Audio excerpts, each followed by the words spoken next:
VP, may niluto ding United Opposition para labanan ka daw sa 2028 presidential elections.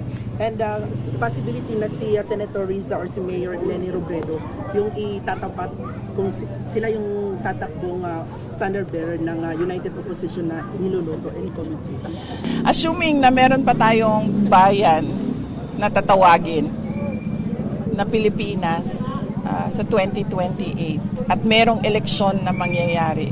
Kasi kaduda-duda din yung galawan ng administrasyon ngayon, di ba? Mag-iisip ka, bababa pa ba ito? Hindi. May mangyayari pa bang eleksyon? O wala na?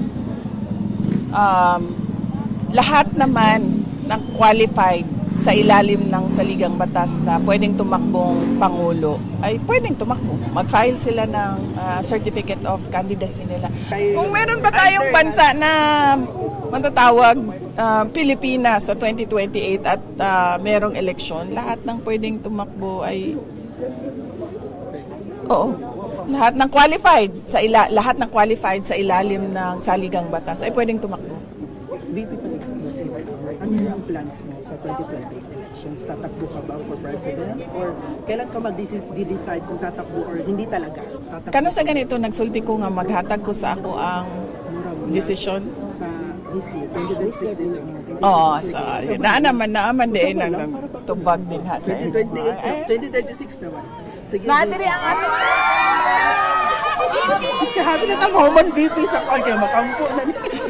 Sige ka to VP, kailan VP? Paulit na lang. Ayoko na ulit-ulitin yan, paulit-ulit na yan, 2019, 2022. So wala kang plans pa sa ngayon na? Mangumusta sa mga tao. Humanak ka! Ano na pa, VP? Tinawag na kasi ningalingan ng Malacanang ang statement mo na hinaharas mo ng administrasyon ang mga kalyado mong senador na kaya dumidistansya ka. Ang sabi ni Claire Castro or ng Malacanang, tell it to the Marines.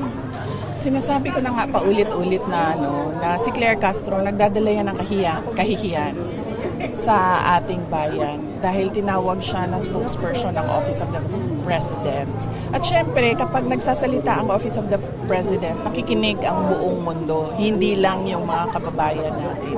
At syempre, kapag ganun yung nagsasalita at ganun yung sinasabi ng nagsasalita, ay nagdadala siya ng kahihiyan sa bayan natin. Kaya dapat hindi na siya pinapakinggan at pinapansin. VP, sa February 23 na ang confirmation of charges kaya FPRD ng ICC. Ano yung Pila pa yung nabiling dira? Tulo na lang. Expectation natin Gusto ko sa mga confirmation amiga. of charges. Expectation natin. Gan ba ngayong 23 February? Hindi ko alam kung ano yung mangyayari sa confirmation of charges dahil hindi ako kaparte ng paghahanda ng defense team ni dating Pangulong Rodrigo Duterte. Ang mahalaga ay meron siyang mga abogado na kamiting niya lagi ngayon at kausap niya lagi ngayon para mapag-usapan nila yung paghahanda nila para sa confirmation of charges. Ano ka ba, VP, na kakatigan ng ICC or kakatigan tayo, si FBID ng ICC? Malayan sa confirmation of charges. Ang dasal natin ay dapat maging patas ang korte. Kahit sa ang korte man yon sa mundo, yun yung dasal natin, na maging patas ang korte. VP, alam naman ni FBID na namatay yung kapatid niya. Ano yung reaction niya? No comment mo na dyan. Next. So, VP, the upper chamber formally adopted Senate Resolution 37 expressing the sense of Senate in condemning recent public statement issued by the Embassy of the Republic of China concerning the Philippine officials and institution last February 29. So may resolution na ngayon ang Senate na yun nga, na di-condemn nila yung nagpirma yung 15 senators condemning Embassy of China and other officials of the Republic of China. Bilang Vice President, ang posisyon ko dyan, sa usaping diplomasya at foreign affairs, dapat doon yan sa loob ng Office of the President at sa Department of Foreign Affairs. VP, anong take mo sa nangyayaring world war between our country and the Chinese officials with regards to West Philippine Sea? Hindi ko nabasa yung World War. Wala akong nabasa sa mga sinasabi ninyo na World War.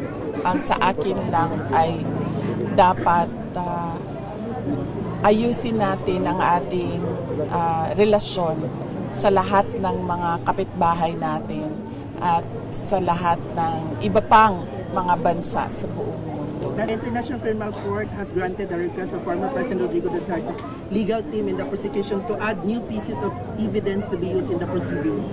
Hindi ako makapagkomento dyan.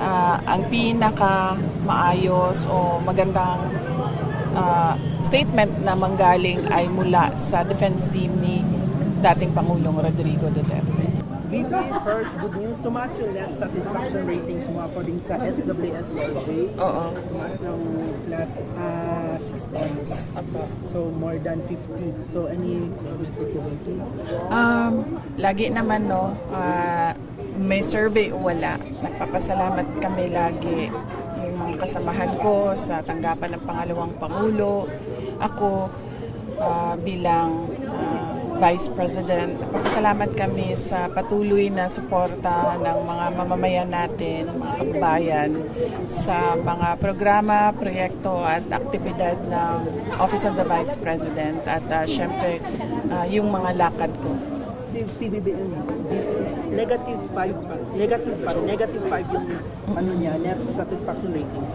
Oo, hindi ko masagot kung bakit negative 5. Ang sa akin lang, paniwala ko, tinitingnan ng mga tao kung ano yung mga nagawa ng isang opisyal para sa bayan. At doon din sila nagbabase sa kanilang pag-assess o pagbigay ng rating para sa isang opisyal ng bayan. VP, reaction mo sa pagbasura sa House of Justice panel sa impeachment complaint ni PBBM kung doon ka mo insufficient subsidy. Basura na itong yung impeachment complaint. Wala akong komento dyan kasi hindi ko naman napanood yung proceedings doon sa Justice Committee. Pero, yun. VP, sabi niyo naman Malacanang na walang ginawang impeachable offense si PBBM. Wala para talaga para sa iyo or meron? Para sa akin, personal ko na opinion. Ako di ba ang nagsabi pinakauna na impeachable offense yung pagpirma ng budget na alam mong galing siya sa bill na may mga blanco at merong mga insertions. At syempre, impeachable offense din yung humihindi ang isang opisyal kapag merong nagtatanong ng competency niya na mamuno at may nagsasabi na gumagamit siya ng illegal na droga. So are you this parang opposite ka doon sa ano tawag itong parang result ng House of Representatives na ibasura? Hindi ko kasi nabasa yung impeachment complaint kay Pangulong Marcos. So hindi ko masabi kung yung mga sinasabi ko ba ngayon ay nandoon, pero ako bilang Vice President, kapag merong challenge sa fitness ko, paniwala ko, hindi ako pwede humindi. Kasi nag-oath ako eh. At sinasabi ko doon na I will preserve and defend the Constitution. And paano mo ma-preserve and defend ang Constitution, ang saligang batas, kung wala ka sa tamang pag-iisip? VP, nag-file ang religious group ng third impeachment complaint against you, VP. So ano yung comment mo? Kumusta yung paghahanda ng iyong defense team doon sa mga impeachment complaints mo? Paniwala ko naman na naghahanda sila, nag-aantay sila ng opisyal na kopya sa lahat ng mga reklamo. At ang sa akin lang ay hindi ako nagkulang ng paghahanda sa kung anumang mangyaring mga impeachment dahil noong nakumpirma ko mula sa opisina ni dating Speaker Martin Romualdez na totoo nga ang pinag-uusapan sa loob, ang impeachment ay naghanda na rin ako. Kumuha na ako ng defense team.